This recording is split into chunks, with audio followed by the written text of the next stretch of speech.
Ito nga pala yung in-order ko online na 3D foam bricks wallpaper. So ayan, samahan nyo ako, dikit natin sa kwarto. So pakita ko lang sa inyo kung gaano kadumi yung kwarto namin.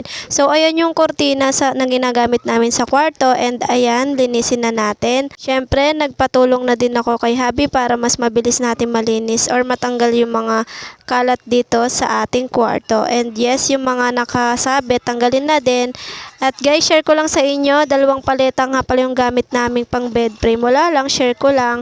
So ayan, nagwalis ako and naglabas na din ako ng electric fan dahil sobrang init. So ayan, tanggalin na natin yung mga kortina. At syempre, si hubby is nagpupukpok ng mga nakabukol na semento na makakahadlang sa paglalagay natin ng foam bricks. And guys, naisipan nga pala namin maglagay ng karton dung sa dingding para mas madikit yung ating foam bricks na gagamitin sa wall. Pero dumidikit naman siya sa hollow blocks, hindi nga lang nagtatagal. Kaya mas naisip namin na maglagay na lang din ng karton sa aming dingding. So ayan, tulong na kami ni hubby sa pagpupukpok ng... So nagwalis-walis na din ulit ako para mawala yung mga alikabok na nalalaglag mula sa hollow block na pader.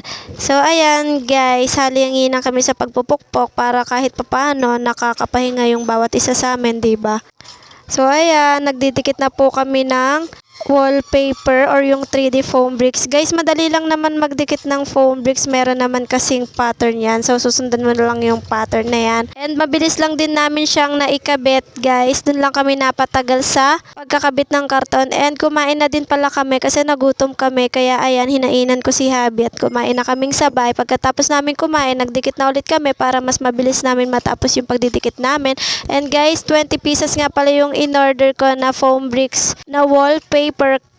And sulit naman yung aming pagbili ng foam bricks wallpaper dahil super dikit niya talaga, lalo na sa karton na kinabit namin. So ayan, malapit na tayo matapos, konting kemot na lang, magiging okay na yung kwarto namin. So sa last, ayan na yung pinakang last part. So kulang yung aming nabili na foam bricks. Ayan guys, nagkulang dyan, kinapos dyan, kaya order na lang po ulit ako.